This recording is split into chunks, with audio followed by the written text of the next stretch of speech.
Welcome to trigger with Sundar. హైడ్రా ఇది రాష్ట్రంలో ఇప్పుడు సంచలనం రేపుతున్న సంస్థగా ఉంది. పెద్ద పెద్ద ఎన్ కన్వెన్షన్ నుంచి మొదలు పెట్టుకుంటే ఈ రోజు రామ్ నగర్ లో ఒక కళ్ళు కంపౌండ్ కూల్చివేత వరకు హైడ్రా అనేది ప్రతిరోజు బ్రేకింగ్ న్యూస్ లో ఉంటుంది, వార్తలలో ఉంటుంది. మరి ఇంతకీ హైడ్రా జనానికి ఉపయోగపడి పనిచేస్తుందా, లేకపోతే ప్రతిపక్షాలని టార్గెట్ చేయడానికి ఉపయోగిస్తున్నా అనే అంశాన్ని మాట్లాడడానికి ఈ రోజు మన స్టూడియోలో ఉన్నారు సిపిఐఎం హైదరాబాద్ కార్యదర్శి శ్రీనివాస్ గారు. ఆయనతో మాట్లాడదాం. నమస్తే. నమస్కారం. ఏంటండి హైడ్రాకి సంబంధించి హైడ్రా కరెక్ట్ పనే చేస్తుందా, హైడ్రామా చేస్తుందా, అసలు ఏం జరుగుతుంది? హైడ్రా ఇప్పటివరకు చేసిన పనులు చూసినప్పుడు చెరువుల రక్షణ కోసం, నాలాల రక్షణ కోసం వాళ్ళు చేపట్టిన చర్యలన్నీ కూడా స్వాగతించాల్సినవే. డెఫినెట్గా ప్రజలు హర్షిస్తున్నారు, సిపిఎం కూడా హర్షిస్తుంది. హైదరాబాద్ సిటీలో ఈ అక్రమ నిర్మాణాలు, చెరువుల ఆక్రమణ, రోడ్ల ఆక్రమణ ఎప్పుడు ఊహించినంత పద్ధతిలో పెరుగుతున్నాయి. వాటి అన్కంట్రోల్గా పెరుగుతున్నాయి. వీటికి ఎక్కడో ఒక దగ్గర పరిష్కారం దొరకాలి. ఇప్పుడు హైడ్రా ముందుకు రావడంతో ప్రజలు కూడా ఇదొక మార్గంగా, ఇదొక పరిష్కారానికి హైడ్రా అనేది ఉపయోగపడుతుందని ఫీల్ అవుతున్నారు. గతంలో ఇలాంటి కబ్జాల మీద ఎక్కడ కంప్లైంట్లు ఇచ్చినా చర్యలు తీసుకున్న పరిస్థితి లేదు. హైడ్రా వచ్చి కొన్ని చర్యలు తీసుకుంది. ఎన్ కన్వెన్షన్ కూల్చింది, లేదంటే శాస్త్రీపురంలో పెద్ద రియల్ ఎస్టేట్ కంపెనీ కట్టిన ప్రధాన బిల్డింగ్లను కూలగొట్టింది. ఇంకా ప్రముఖమైన సంస్థలకు సంబంధించిన మేము తీసేస్తాం అని ధైర్యం ఇచ్చి మాట్లాడుతున్నారు. ఖచ్చితంగా ఆ రకమైన అక్రమ నిర్మాణాలు, ప్రత్యేకంగా చెరువులు, నాలాలు కబ్జాలు చేసిన వాటి నుంచి చెరువుల్ని రక్షించాల్సిందే. ఈ రకమైన కూల్చివేతలు జరగాల్సిందే. ఈరోజు ప్రముఖులు విల్లాలు, ఫామ్ హౌస్లు, వ్యాపార సంస్థలు నిర్మించుకొని చెరువులన్నీ కనుమరుగు చేస్తుంటే, ఫామ్ హౌస్లని మీరు అన్నారు ఒక మాట. ఫామ్ హౌస్లు అన్నారు, కేటీఆర్ ఫామ్ హౌస్ను కూల్చేసారు, అది రాజకీయ కక్షతోటే. కానీ మిగతా మంత్రులకు సంబంధించిన పొంగులేటి కానీ మిగతా వాళ్ళకి సంబంధించినవి కూడా ఫామ్ హౌజులు అక్రమంగా చెరువులలో ఉన్నాయి, వాటి జోలికి వెళ్తలేరు, కేవలం ప్రతిపక్షాలపైనే టార్గెట్ చేస్తున్నారు అనేది ఒక విమర్శ. అంటే ఇప్పటివరకు హైడ్రా చేసిన దాంట్లో చూస్తే ఆ రకమైన పరిస్థితి ఏమి కనపడట్లేదు. ప్రతిపక్షాలని టార్గెట్ చేసినట్టుగా, లేదంటే స్వపక్షాలని వదిలేసినట్టుగా, అట్లా ఒక సెలెక్టివ్ గా జరిగినట్టు ఇప్పటివరకు జరిగిన ఇన్సిడెంట్లు లేవు. ఎందుకంటే మొట్టమొదట శాస్త్రీపురంలో బమ్రుకుద్దౌలా చెరువులో తొలగించిన బిల్డింగులు చూస్తే అవన్నీ ఎంఐఎం ఎమ్మెల్యే కార్పొరేటర్లకు సంబంధించినవి. ఎన్ కన్వెన్షన్ ఉంది, ఆ రకంగా ఎన్ కన్వెన్షన్ తొలగించారు. కొన్ని కాంగ్రెస్ సంబంధించిన వాళ్ళవి కూడా, ఈవెన్ దానం నాగేంద్ర అడ్డుపడ్డ అక్కడ కూడా తొలగింపులు చేశారు.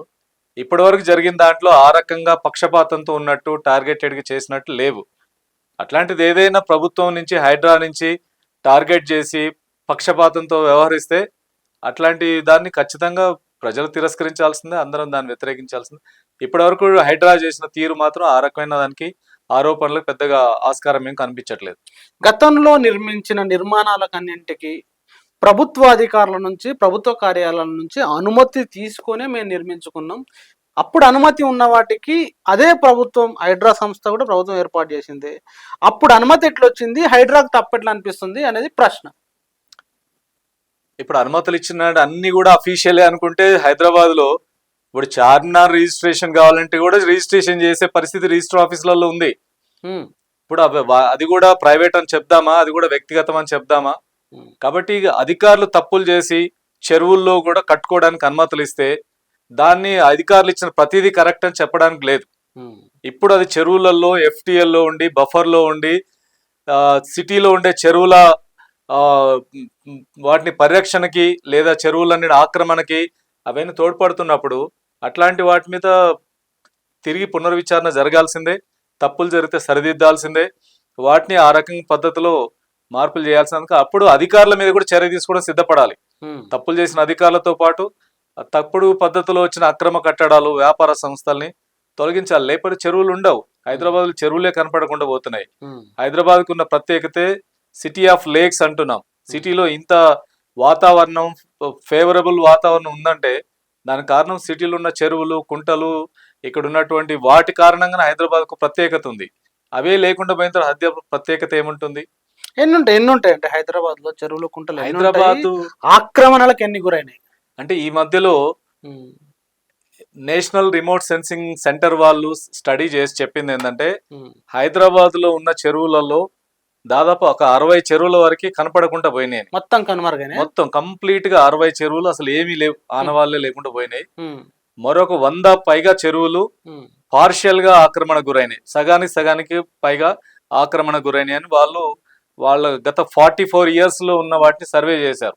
79 నుంచి 2024 వరకు జరిగిన మార్పుల్ని వాళ్ళ మ్యాపింగ్ కూడా చేసి చూపించారు. ఇప్పుడు హైడ్రా తీసుకుంటున్న చర్యలన్నీ వాళ్ళు ఇచ్చిన రిపోర్ట్ ఆధారంగానే వాళ్ళ చర్యలోకి పూనుకుంటున్నారు. ఎక్కడ చెరువులు కనపడకుండా పోయినాయి, ఎక్కడ చెరువులు ఆక్రమణ గురైనాయి, వాటిలో ఏ మేరకు రిస్టోర్ చేయొచ్చు, చెరువులు ఏ మేరకు పునరుద్ధరించవచ్చు. కనుమరుగైన ప్రతి చెరువును తీసుకురావడం సాధ్యం కాదు, అసలు పూర్తిగా దాని నేచరే మారిపోయింది. కానీ ఏ మేరకు అవకాశం ఉంటే ఆ మేరకు హైడ్రా చేపట్టే చర్యల్లో ఇప్పుడు ఆన్ గోయింగ్ కన్స్ట్రక్షన్స్ ఉంటాయి, ఇల్లీగల్ కన్స్ట్రక్షన్లు, లేదంటే కన్స్ట్రక్షన్ జరగబోతున్నాయి ఉన్నాయి, రీసెంట్ గా జరిగిన కన్స్ట్రక్షన్లు ఉంటాయి. కనీసం వాటినైనా నిరోధించగలిగితే రేపు ఇంకా మళ్ళీ కొత్తగా కన్స్ట్రక్షన్, కొత్తగా చెరువులు ఆక్రమించే చర్యలు మనం నిరోధించడానికి అవకాశం ఉంటుంది. ఎప్పుడో సుదీర్ఘ కాలం క్రితం, దశాబ్దాల క్రితం ఆక్రమణ గురై అక్కడ సెటిల్మెంట్లు వచ్చి, కాలనీలు వచ్చి, బస్తీలు వచ్చి ఇప్పుడు తిరిగి పునరుద్ధరించలేని చెరువులు చాలా ఉన్నాయి. వాటిల్లో ఏం చేయలేని పరిస్థితి. హైడ్రా ఏం చేయలేదు, ఇంకో గవర్నమెంట్ కూడా ఏం చేయలేదు. కానీ ఏ మేరకు అవకాశం ఉంటే ఆ మేరకు దాన్ని చెరువుని కాపాడడం, ఫర్దర్ గా ఎంక్రోచ్మెంట్ లేకుండా చేయడం, ఆ మేరకు చేయగలిగిన హైడ్రా సక్సెస్ అయినట్టు కింద భావించవచ్చు. ఇప్పుడు ఇక్కడ మీరు అన్నట్టు ఇప్పుడు కన్వెన్షన్ మొదలు పెట్టుకుంటే పెద్ద పెద్ద కంపెనీల దగ్గరికి, లేకపోతే పెద్ద పెద్ద ఎవరైతే వ్యాపార సంస్థలు అంటామా, లేకపోతే రియల్ ఎస్టేట్ సంస్థలు అంటామా, వాళ్ళ దగ్గరికి ఇప్పటివరకు హైడ్రా వెళ్తూ వస్తుంది. ఇది సాధారణ ప్రజల దగ్గరికి రాకుండా ఉంటుందా? నాలాల దగ్గరలో అప్పుడు ఎవరో గుడిసెలు వేసుకున్న వాళ్ళ దగ్గరకు, వీళ్ళ దగ్గరకు రాకుండా ఉంటుందా ఒకసారి ప్రయత్నం ప్రారంభం అయితే అనేది అంటే ఖచ్చితంగా రేపు పేదలు, సామాన్య జనం అక్కడక్కడ కట్టుకున్న ఇల్లు, అంటే నాలాలు, చెరువులు పరిసరాల్లో కట్టుకున్న ఇండ్లు ఉన్నాయి. వాటిని కూడా లేఅవుట్లు వేసి అమ్మిన పెద్ద పెద్ద రియల్ ఎస్టేట్ కంపెనీలు ఉన్నాయి.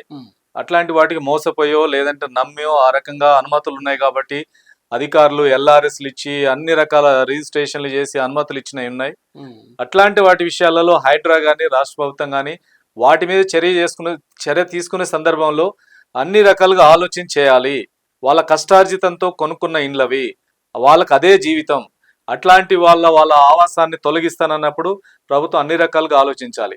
ఒకటి ఆ బస్తీ కానీ ఆ కాలనీ కానీ చెరువులో ఉండి ప్రమాదకరమైన పరిస్థితుల్లో ఉండి చెరువులో వరద వచ్చినా అది మునిగిపోతుంది, ప్రాణాలకి ప్రమాదం, అట్లాంటి పరిస్థితులు ఉంటే అట్లాంటి వాటిలో వాళ్ళకి రీహాబిలిటేట్ చేయాలి. అసలు ఏ రకమైన ప్రమాదం లేదు, ఏ రకమైన ఇబ్బంది లేదు. అట్లాంటి బస్తీల్ని మీరు ఎప్పుడో దశాబ్దాల కాల క్రితం వాళ్ళు సెటిల్ అయి ఉంటే ఇప్పుడు వాటి తొలగించాల్సిన అవసరం లేదు, వాటి జోలికి రాకూడదు. అందుకని పేదల జోలికి, సామాన్య జనం, మధ్యతరగతి వాళ్ళు ఉండే వాటికి అది మరింత ప్రమాదకర పరిస్థితిలో, ఇబ్బందికర పరిస్థితిలో ఉంది అనుకున్నప్పుడు మాత్రమే వాటి జోలికి వెళ్ళడం మంచిది తప్ప మిగతా సందర్భాలు వెళ్తే మాత్రం అది సరైన పద్ధతి కాదు. హైడ్రా అట్లాంటి చర్యలు తీసుకుంటే దానికి ప్రజల మద్దతు కూడా ఉండదు, మేము కూడా అట్లాంటి వాటికి సపోర్ట్ చేసే పరిస్థితి ఉండదు. ఇప్పటి వరకు ప్రతిపక్షాలు మాట్లాడుతున్న వాటిలో ముఖ్యంగా బీఆర్ఎస్ పార్టీ ఇది హైడ్రాకు సంబంధించి మా మీద కక్షపూరిత చర్య అని చెప్పేసి బీఆర్ఎస్ అంటుంది. మీ సిపిఎం పార్టీ హైడ్రాకు సంబంధించి లేదు ఇప్పటి వరకు పర్ఫెక్ట్గా జరుగుతుంది, అలాంటి ఎన్క్రోచ్మెంట్లని ఆక్రమణలని అడ్డుకోవాల్సింది అని మీరు అంటున్నారు. ఇంతకు బీఆర్ఎస్ ఆరోపణలు వాస్తవం ఉందంటారా? మీ పార్టీ చేస్తున్న దాంట్లో బీఆర్ఎస్ ఇప్పుడు వాళ్ళ మీద దాడి చేయడం కోసం చేస్తుంది అన్నారు. వాళ్ళు నిజంగా చెరువులు ఆక్రమణించుకొని మీరు వ్యాపార సంస్థలు నడుపుతుంటే, మీరు విల్లాలు కట్టుకొని ఉంటే, మీరు ఫామ్ హౌస్లు కట్టుకొని ఉంటే అది బీఆర్ఎస్ అయినా కాంగ్రెస్ అయినా ఎవరైనా తీసేయాల్సిందే. ఇప్పుడు చెరువులు ఆక్రమించుకొని మేము విలాసవంతంగా నడుపుకుంటాం, పబ్బులు లేదంటే రిసార్ట్స్ వీటి నడుపుకుంటాం, వ్యాపారాలు చేసుకుంటాం అంటే అది టీఆర్ఎస్ అయినా కాంగ్రెస్ అయినా ఎవరిదైనా అట్లాంటి వాటి మీద చర్య తీసుకోవాల్సిందే. చెరువుల్ని పునరుద్ధరించాల్సిందే, చెరువుల్ని కాపాడాల్సిందే. చెరువుల్ని ఆక్రమించుకొని మేము చేస్తామనంటే రేపు ఇంకా అసలు హైదరాబాద్ చెరువులే లేకుండా పోతాయి. 10 ఏళ్ళు మీరు అధికారంలో ఉండి వాటి కాపాడాల్సిన వాళ్ళు చెరువుల్లోనే రోడ్లు వేశారు, చెరువుల్ని టూరిస్ట్ కేంద్రాలుగా మార్చారు, చెరువులన్నిటి ప్రైవేట్ కంపెనీలకు అప్పచెప్పారు డెవలప్మెంట్ పేరుతోటి. ఇవన్నీ చెరువుల ఆక్రమణకి టీఆర్ఎస్ గవర్నమెంట్లో జరిగినంత ఆక్రమణ గతంలో ఉన్న ప్రభుత్వాల కంటే ఎక్కువ జరిగింది. మరి చెరువుల ఆక్రమణకి మీది బాధ్యత లేదా? చెరువుల ఆక్రమణ నిరోధించడానికి లేక్స్ కమిటీ ఉంది, లేక్స్ కమిటీని పనిచేయనిచ్చారా? ఆ లేక్స్ కమిటీ ఎక్కడైనా పరిరక్షించిందా? ఒక్క చెరువునైనా కాపాడే ప్రయత్నం జరిగిందా? చేయలేదు. ఇప్పుడు హైడ్రా వచ్చి కొన్ని చెరువుల పరిరక్షణ కోసం చర్యలు తీసుకుంటుంది. అందులో తప్పులు ఏమైనా ఉంటే ఎత్తి చూపండి, ఎవరైనా ఎత్తి చూపిస్తాం. కానీ అది చర్య అది కాకుండా ఏదో మా మీద దాడి చేస్తుంది, ఇతరుల మీద లేదు అని అంటే, నిజంగా ఎక్కడైనా కాంగ్రెస్ నాయకులు మంత్రులు వాళ్ళే కూడా ఉంటే ఖచ్చితంగా అట్లాంటి బయటికి వివరాలు వచ్చి వాటి మీద చర్య తీసుకోకపోతే డెఫినెట్గా అందరం అపోజ్ చేద్దాం. కాంగ్రెస్ ప్రభుత్వానికి హైడ్రా కూడా చెప్పదలుచుకుంది ఏంటంటే, ఇది సెలెక్టివ్గా ఉండకూడదు, ఎటువంటి పరిస్థితుల్లో ఒకరిని టార్గెట్ చేసి చేయకూడదు, అట్లాంటి చేసినప్పుడు పబ్లిక్ సపోర్ట్ కూడా మీకు ఉండే పరిస్థితి ఉండదు, ఇదో రాజకీయ ప్రేరేపిత కింద మారిపోద్ది. మేము రాజకీయ ప్రేరేపితం లేకుంటే ఇప్పుడు ప్రారంభం అలాంటిది పరిస్థితి ఏం కనపడట్లేదు. టీఆర్ఎస్ ప్రతిదాన్ని తమకేదో దాడి జరుగుతుందనే పద్ధతిలో వాళ్ళు ఊహించుకుంటున్నారో నిజంగా అది ఏమైనా వివరాలు వస్తే చూద్దాం. కానీ ప్రస్తుతం జరుగుతున్న తీరు కొనసాగాలి. ఇది కూడా కొనసాగకపోతే ప్రజలకుండే చెరువుల పరిరక్షణ కోసం చేస్తున్న కొద్దిపాటి చర్యల మీద కూడా విశ్వాసం సన్నగిలే పరిస్థితి ఏర్పడుతుంది. ఇప్పుడు హైడ్రా దూకుడుగా వెళ్తుంది. ప్రస్తుతానికి కొన్ని నిజమైన సమస్యలను పక్కదారి పట్టేయడానికి ఒక పబ్లిక్ స్టంట్ అంటారు చూసినారా, అట్లా నడుస్తుంది. ఇది భవిష్యత్తులో కొనసాగదు ఇంత గట్టిగా అనే అది కూడా చేస్తున్నారు. జోష్యం చెప్తున్నారు అనుకోవచ్చు, లేకపోతే విమర్శ అనుకోవచ్చు. మరి పబ్లిక్ ఇష్యూస్ ఇతర ఇష్యూస్ డైవర్ట్ చేయడం కోసం చేస్తున్నారంటే ఇది కూడా మంచి, ఇది కూడా ఇష్యూనే. ఈ ఇష్యూని సాల్వ్ చేయాలా వద్దా? హైదరాబాద్ లో అక్రమ నిర్మాణాలని వాటి నుంచి చెరువుల్ని నాలాలను రక్షించాలా వద్దా? హైదరాబాద్ లో చిన్న వర్షాన్ని కూడా మొత్తం వరదమయం అయిపోతుంది, రోడ్లని చెరువులాగా మారిపోతున్నాయి. చెరువులు లేవు కాబట్టి రోడ్లే చెరువులు అయిపోతున్నాయి. మరి వాటిని హైదరాబాద్ కాపాడాలా వద్దా? ఇదో హైదరాబాద్ నగరమే కాదు, ఢిల్లీలో అదే పరిస్థితి, చెన్నైలో అదే పరిస్థితి, అనేక నగరాలు మునిగిపోతున్నాయి. హైదరాబాద్ మనం రక్షించుకోవాలంటే డెఫినెట్గా హైదరాబాద్లోనే చెరువుల్ని కాపాడుకోవాలి. కాపాడడానికి కోసం హైడ్రా కొన్ని పనులు మొదలు పెట్టింది. దీని పనులు మొదలు పెట్టిన వల్ల కొంతమందికి ఇబ్బంది జరుగుండొచ్చు, కొంతమంది రియల్ ఎస్టేట్ కంపెనీలకు ఇబ్బంది కావచ్చు, కొంతమంది పొలిటీషియన్స్ కూడా ఇబ్బంది అయి ఉండొచ్చు, కొన్ని వ్యాపార సంస్థలు కూడా అయి ఉండొచ్చు. కానీ ఇప్పుడు ప్రజలకి నగరంలో ప్రజలు వాళ్ళ రక్షణ, హైదరాబాద్లో చెరువులు కాపాడడం, వరదల నుంచి హైదరాబాద్ కాపాడడం, దీనికి కావాల్సిన చర్యలు తీసుకోవాలి కదా. ఒకవైపు ఈ ఈ పరిరక్షణ జరగాలంటున్నాం, కానీ చర్యలు మాత్రం వ్యతిరేకిస్తాం. మరి పరిరక్షణ ఎలా జరుగుతుంది? టీఆర్ఎస్ గవర్నమెంట్ ఏం పరిరక్షణ కోసం ఏం చర్యలు తీసుకున్నారు? ఏ రకమైన చర్యలు కనపడలేదు. ఇప్పుడు హైడ్రా మొదలు పెట్టింది, చేయనియండి. అక్కడ ఏమైనా తప్పులు ఉంటే అందరం ఖచ్చితంగా వేలే చూపిద్దాం. అదేమైనా టార్గెట్ అడుగుంటే ఖచ్చితంగా మాట్లాడదాం. ఇష్యూని డైవర్ట్ చేయడం కోసం అంటారా? ఇష్యూని డైవర్ట్ వాళ్ళు చేసే పని వాళ్ళు చేయనియండి. మీరు మాట్లాడే ఇష్యూస్ మీరు మాట్లాడండి. ఇష్యూని డైవర్ట్ మీరు ఎందుకు అవుతున్నారు? మీరు మాట్లాడాల్సిన ఇష్యూ మీద మీరు మాట్లాడండి.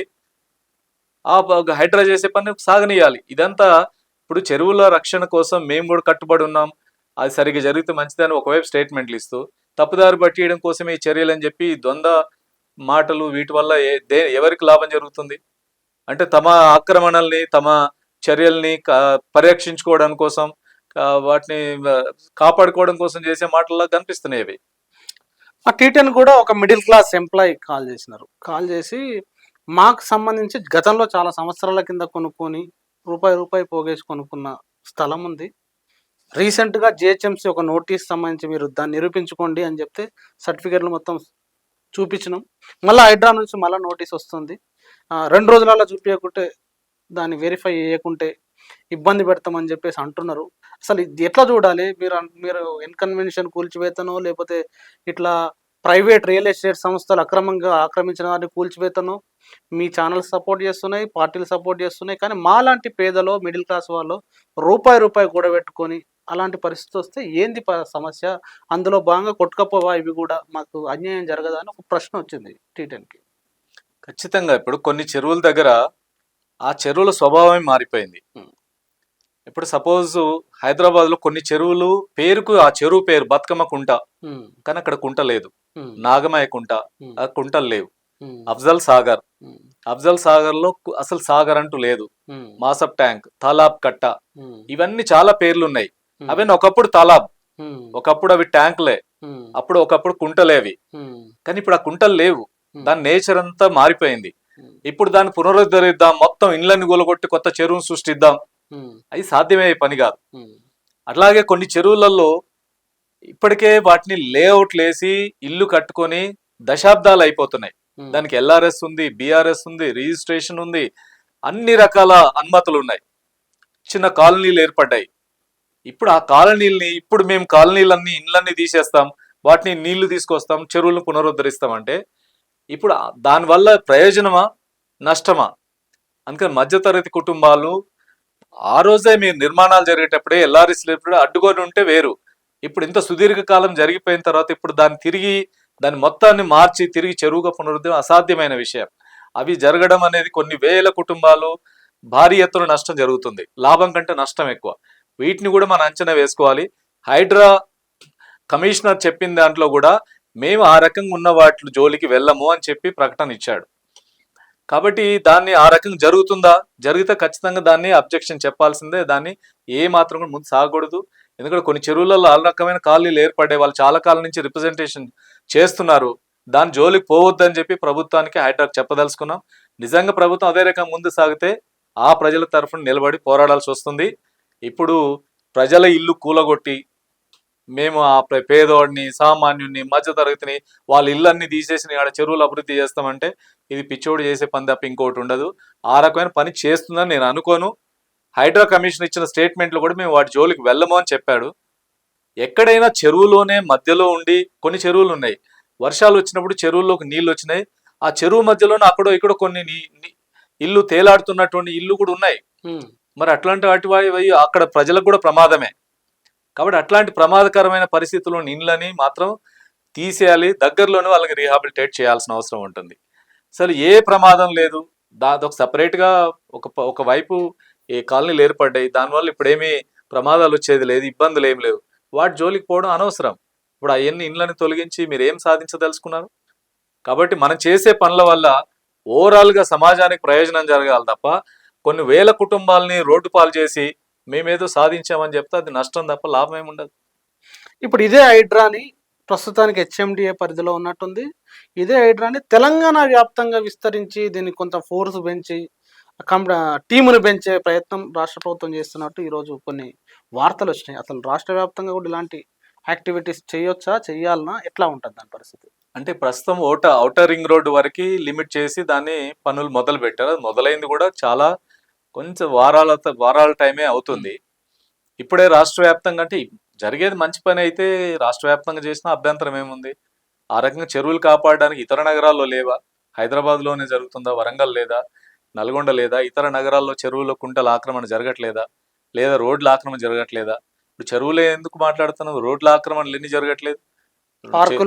పార్కులు ఉన్నాయి, శ్మశాన వాటికలు ఉన్నాయి, ప్లే గ్రౌండ్స్ ఉన్నాయి. సో ఎన్ని ఫుట్పాత్లు ఉన్నాయి. హైదరాబాద్ లో రోడ్లు ఫుట్పాత్ల మీద 1000 పైగా ప్రార్థనా మందిరాలు వచ్చినాయి. వాటి తీసేమని సుప్రీంకోర్టు చెప్పింది. హైకోర్టులో నేనే కేసు వేశాను, హైకోర్టు ఆర్డర్ ఇచ్చింది. ఒక్కటంటే ఒకటి కూడా తీయలేకపోతున్నారు. ఏమంటే సెన్సిటివ్ అంటున్నాం. సో వాటిని రీహాబిలిటేట్ చేయండి. అది రోడ్డుకి అడ్డంగా ఉంటే ఇబ్బంది లేని దగ్గర ఉంచండి, ఇబ్బంది ఉన్న దగ్గర మార్చాలి కదా. సో వాటిని ప్రజల అవసరాల కోసం జరుగుతున్నప్పుడు హైడ్రా అనేది ఇట్లాంటి వాటిని ప్రజల సంక్షేమం కోసం, ప్రజల ప్రయోజనాల కోసం ఈ రకమైన మన వాటికి చేయాల్సిన అవసరం ఉంది. అది రాష్ట్ర వ్యాప్తంగా కూడా అవసరం పడితే చేయాల్సిన అవసరం ఉంటుంది. అందుకని ఇది మొదలైంది ఇప్పుడే. ఇంకా దాని మీద పూర్తిగా పనిలోకి దిగడం, ఆ రకంగా దాన్ని చేసే పని బట్టి రాష్ట్ర వ్యాప్తంగా విస్తరిస్తే కూడా అభ్యంతరం ఏం లేదు. Thank you very much Srinivas గారు. ప్రజలారా విన్నారు కదా, హైడ్రా అనేది ప్రజా ప్రయోజనం కోసం, రాష్ట్ర ప్రయోజనం కోసం పనిచేయాలి.